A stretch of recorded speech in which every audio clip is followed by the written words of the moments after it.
नमस्कार, मी डॉक्टर सोनाली कागणे, मी एंडोक्रायनॉलॉजिस्ट आहे. सर्वप्रथम निनाद फाउंडेशनच्या वतीने चालवण्यात येणाऱ्या या आरोग्यविषयक माहितीपटामध्ये आपणा सर्वांचं मनापासून स्वागत.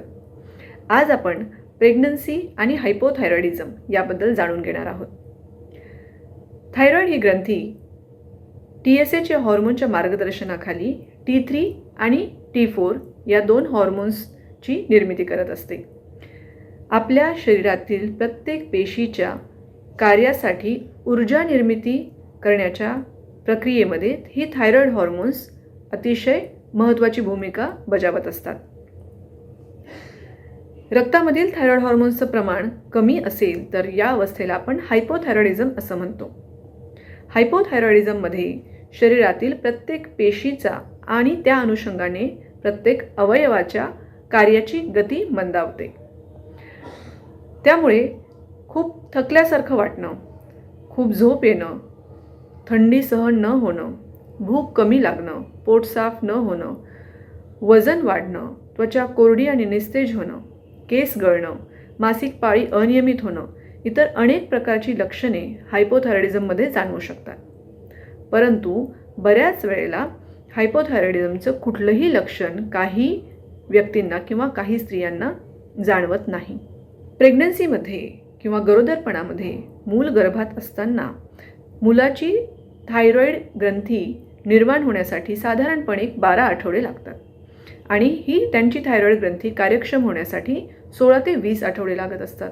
त्यामुळे गर्भात असताना पहिले 3 महिने पूर्णपणे आणि त्यानंतर इतर 6 महिने अंशतः मूल हे आपल्या आईच्या रक्तातील थायरॉइड हॉर्मोन्सवर अवलंबून असतं. म्हणून आईच्या रक्तातील थायरॉइड हॉर्मोन्स नॉर्मल असणं अतिशय आवश्यक आहे.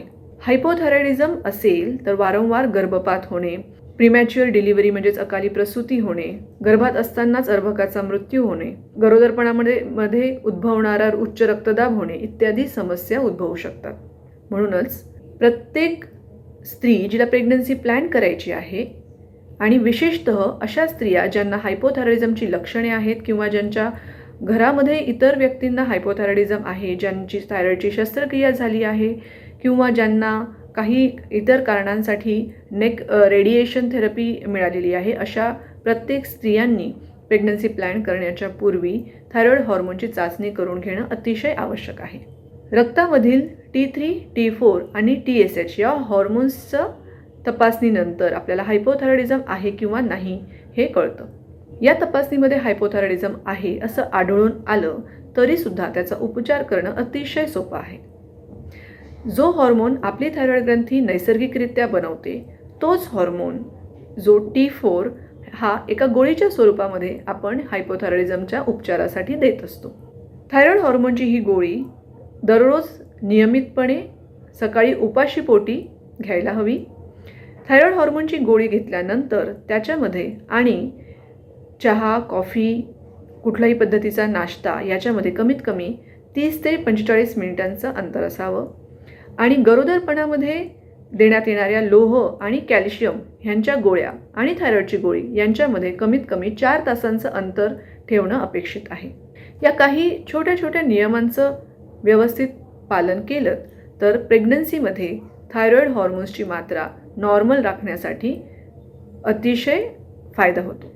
ज्या स्त्रियांना प्रेग्नन्सी राहण्यापूर्वीच हायपोथायरॉइडिझमची थायरॉइडची गोळी चालू आहे अशा स्त्रियांची प्रेग्नन्सीमध्ये थायरॉइड हॉर्मोन्सची गरज वाढते आणि म्हणूनच गरोदर असल्याचं लक्षात येताच त्यांनी त्वरित थायरॉइड हॉर्मोनची टेस्ट करायला हवी आणि आलेल्या रिपोर्टनुसार थायरॉइड हॉर्मोनचा डोस ॲडजस्ट करायला हवा.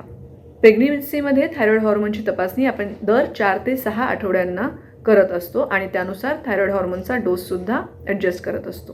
अशा पद्धतीने प्रेग्नन्सीमध्ये थायरॉइड आहे म्हणून घाबरून जाण्यापेक्षा थायरॉइडबद्दल जागरूक होऊन आणि सोप्या पद्धतीने त्याची तपासणी आणि उपचार करून हायपोथायरॉइडिझममुळे होणारे प्रेग्नन्सीतील सगळे दुष्परिणाम टाळता येऊ शकतात.